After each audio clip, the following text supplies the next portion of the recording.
సాక్షి డిబేట్లో ఒక caller phone చేసి, అంటే ఆ డిబేట్లో కొమ్మినేని శ్రీనివాసరావు గారు, లక్ష్మీ పార్వతి, ఇంకో వేరే ఒక పర్సన్ ఉన్నారు. ఆ డిబేట్లో కాలర్ ఫోన్ చేసి లక్ష్మీ పార్వతి గారికి సంబంధించి మొగుడిని వదిలేసిన లక్ష్మీ పార్వతితో డిబేట్లు ఏంటి అని చెప్పి మాట్లాడారు.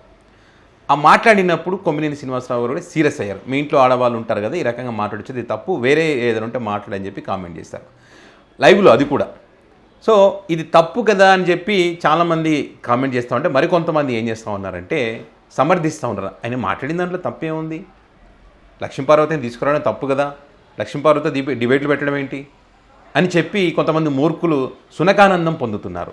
మీకు ఒక ఎగ్జాంపుల్ చెప్తాను నేను. లక్ష్మీపార్వతి గారిని డిబేట్లు ఎందుకు కూర్చోబెట్టారు, మొగుడిని వదిలేసిన లక్ష్మీపార్వతిని అని చెప్పి ఎవరైతే మూర్ఖులు మాట్లాడుతూ ఉన్నారో, మీరు ఇప్పుడు ఇండియాకు పాకిస్తాన్కి ఒక యుద్ధం జరుగుతున్న యుద్ధ వాతావరణం ఉందనుకోండి.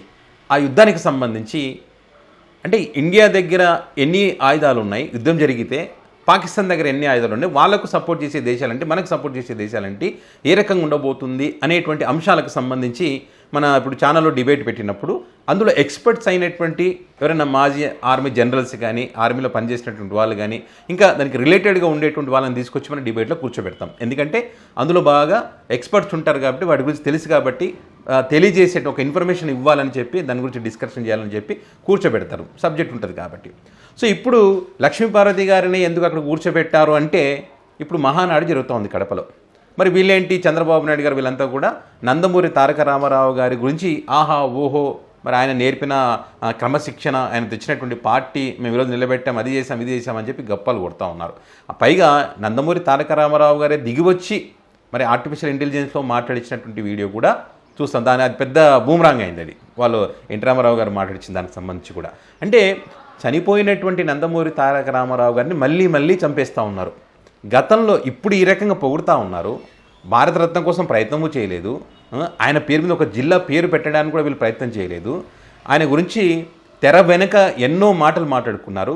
ఇదే నందమూరి తారక రామారావు గారికి అప్పట్లో ఎన్ని వాళ్ళ అనుకోని ఇప్పుడు ఉన్నటువంటి వర్గం మీడియా అనేక వ్యతిరేక కథనాలు, ఆయన మానసికంగా కుమిలిపోయే విధంగా అనేక తప్పుడు కథనాలు ప్రచారం చేసి ఆయన తప్పుడు కథనాలు ప్రచారం చేసి మానసికంగా హింసించి ఆయనను చంపిన దుర్మార్గులు వీళ్ళు.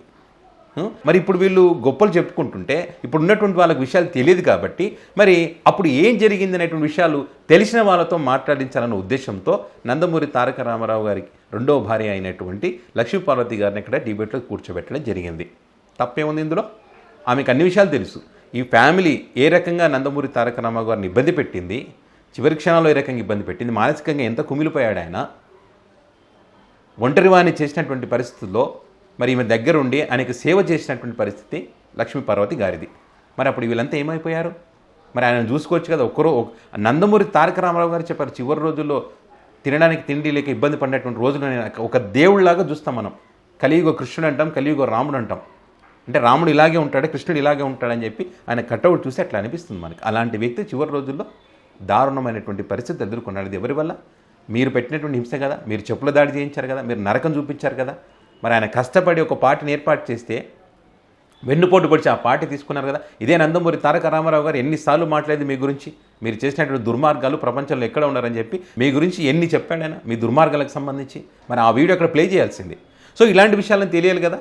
లక్ష్మీపార్వతి గారికి తెలుసు కాబట్టి ఆమెను అక్కడ డిబేట్లో కూర్చోబెట్టి ప్రజలకు చెప్పేటువంటి ప్రయత్నం చేశారు. మరి తిట్టేయడానికి చేశారంటే నిజాలు తెలియాలి కదా. తిట్టేయడానికి నిజాలు తెలియాలి కదా, కాబట్టి కూర్చోబెట్టారు. ఇప్పుడు రెండో పెళ్ళి అంటారు. నందమూరి తారక రామారావు గారు లక్ష్మీపార్వతి గారు ఇష్టపడి పెళ్లి చేసుకున్నారు. అంటే రెండో పెళ్లి. ఆయన నందమూరి తారక రామారావు గారి భార్య చనిపోయింది, ఇష్టపడి పెళ్లి చేసుకున్నారు. ఓకే, వీళ్ళిద్దరికీ ఎప్పుడు కూడా ఇక్కడ బలవంతంగా ఎవరిని బలవంతం చేసింది లేదు, ఇక్కడ ఇష్టపడ్డారు.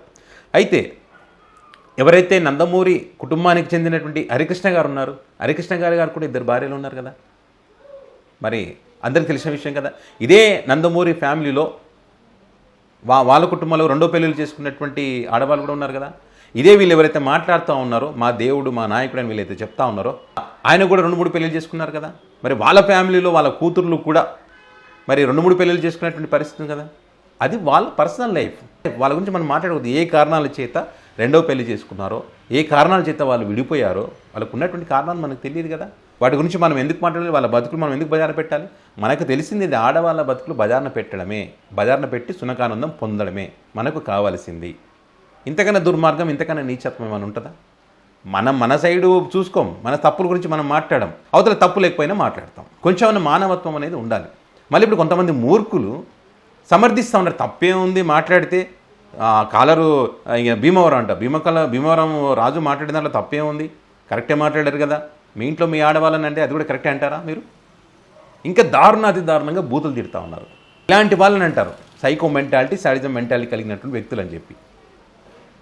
మళ్ళీ మేము నీతివంతులం, మేము మహిళలను గౌరవిస్తాం, మీరు ఏ రకంగా మహిళలను గౌరవిస్తారో ఇక్కడ అర్థమైపోతుంది. నందమూరి తారక రామారావు గారిని మానసికంగా హింసించి చంపారు.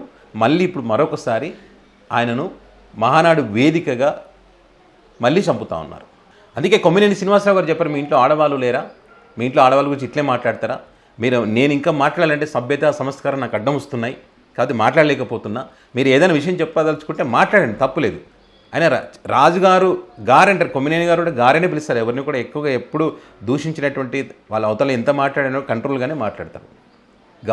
గారు నుంచి ఎవరినే మీరు చాలా డిబేట్లలో కూడా చూడండి, ఎక్కడ ఇంటర్వ్యూలో కూడా చూడండి, ఎవరు కాల్ చేసినా కూడా గారు అంటారు, చెప్పండి రాజుగారు చెప్పండి, ఇట్లా గారుతో పిలుస్తారు. అలాంటి వ్యక్తికి సంబంధించి కూడా ఈ రకంగా బూతులు మాట్లాడుతున్నారు కొంతమంది మూర్ఖులు.